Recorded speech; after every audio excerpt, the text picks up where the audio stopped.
Hello दोस्तों। तो दोस्तों आज लेकर के आए हैं आपके लिए चंपारण सत्याग्रह। ठीक है। हमने इससे पहले वाली वीडियो में ये देखा था कि गांधी जी किस तरह से साउथ अफ्रीका से आते हैं और भारत में आके जैसे वो आए उन्होंने क्या क्या किया। ठीक है। सबसे पहले हम देखेंगे गांधी जी की सबसे पहला सत्याग्रह चंपारण सत्याग्रह को। इसे फर्स्ट सिविल डिसओबीडियंस भी कहा जाता है। ठीक है। एग्जाम में डेट वगैरह तो आती नहीं है, लेकिन आपको पता होना चाहिए इसको फर्स्ट सिविल डिसोबीडियंस मूवमेंट भी कहा जाता है। और चंपारण सत्याग्रह जो गांधी जी ने स्टार्ट किया था ये 1917 में किया था। ठीक है। ये दो चीजें आपके समझ में आ गई। तो आइए अब हम इस टॉपिक को स्टार्ट करते हैं। तो देखिए दोस्तों, सबसे पहले बात आती है राजकुमार शुक्ला। राजकुमार शुक्ला जो थे, ये इन्होंने क्या किया, इन्होंने गांधी जी को कहा कि आप आइए यहाँ पे चंपारण में, ठीक है ये बिहार में पड़ता है, और चंपारण में आइए तो आप यहाँ पे इंडिगो प्लांटर के बारे में देखिए। ठीक है। इनको क्या क्या मुश्किलें जो हैं वो झेलनी पड़ रही है चंपारण में, जो यूरोपियंस जो हैं वो पीजेंट को किस तरह प्रताड़ित कर रहे हैं। ठीक है। इसके बारे में आइए और इंक्वायरी कीजिए। ठीक है, प्रोबिंग कीजिए इसकी। तो ये कहा किसने, राजकुमार शुक्ला ने गांधी जी को। ठीक है। तो पहला पॉइंट यहाँ पे समझ लीजिए, राजकुमार शुक्ला रिक्वेस्टेड करते हैं गांधी जी को, क्या रिक्वेस्ट करते हैं, look into the problem of Indigo planter, जो इंडिगो प्लांटर की जो प्रॉब्लम है उसको देखिए।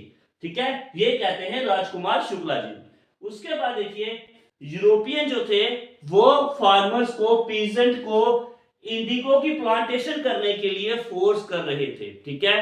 अब क्या कर रहे थे वो, उन्होंने कहा कि जो आपकी पूरी लैंड है, जितनी भी जमीन है आपके पास, उसका 3/20 जो है वहां पे आपको इंडिगो की प्लांटेशन करनी पड़ेगी। ठीक है। अब जो फार्मर जो थे उनको मजबूरी में प्लांटेशन की खेती करनी पड़ी। उसके बाद क्या होता था, जब ये खेती करते थे तो वो मिट्टी जो थी जहां पे इंडिगो ग्रो होती थी, ठीक है, वो मिट्टी उपजाऊ नहीं रहती थी। ठीक है। तो इससे जो फार्मर लोग थे उनको बड़ा ही नुकसान हो रहा था। ओके। तो इसको तीन कठिया सिस्टम भी कहा जाता है। ठीक है। तीन कठिया सिस्टम किसको कहा जाता है, एग्जाम में आ सकता है, बहुत ही इंपॉर्टेंट है। ठीक है। किसको, जो Indigo on 3/20 of total land, जो प्लांटेशन जो करनी पड़ रही थी फार्मर को 3/20, उनकी जो टोटल जमीन है उनकी 3/20 में जो ग्रो कर रहे थे। ठीक है, इसी को कहा गया तीन कठिया सिस्टम। ओके, यहां तक क्लियर हुआ, ये दो पॉइंट समझ में आ गए होंगे।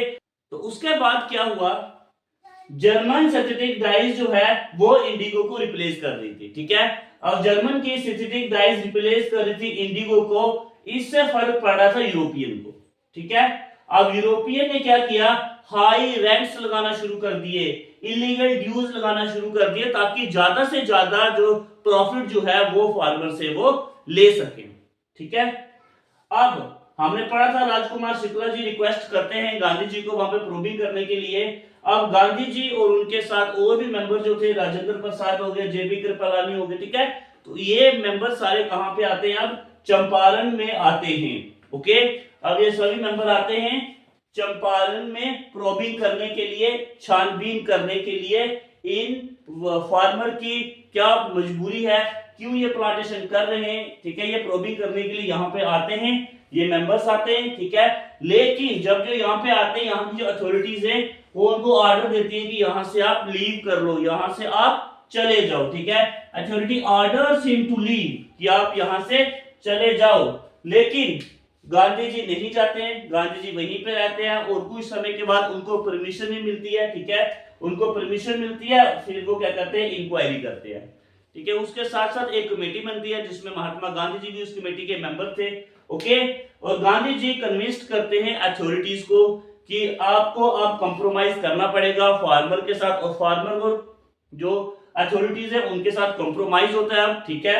और ये यहाँ पे तय होता है कि only 25% money taken should be compensated. ठीक है, जो 25% पैसे जो हैं जो फार्मर से अथॉरिटीज ने लिए थे, वो उसका जो 25% है वो वापस फार्मर को दिया जाए। ये कंप्रोमाइज होता है इनके बीच में।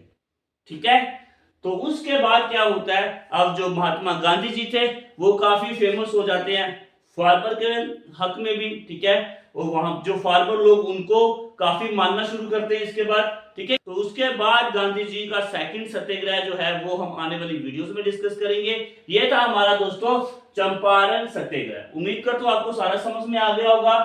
तो इस वीडियो में इतना ही दोस्तों। नेक्स्ट वीडियो में हम आगे लेकर के आएंगे दूसरी सत्याग्रह जो गांधी जी ने चलाई थी, वो कौन सी थी वो हमने पहले भी डिस्कस किया था। तो आने वाली वीडियोस में हम और भी डिस्कस करेंगे। ठीक है, चैनल को सब्सक्राइब करना मत भूलिए।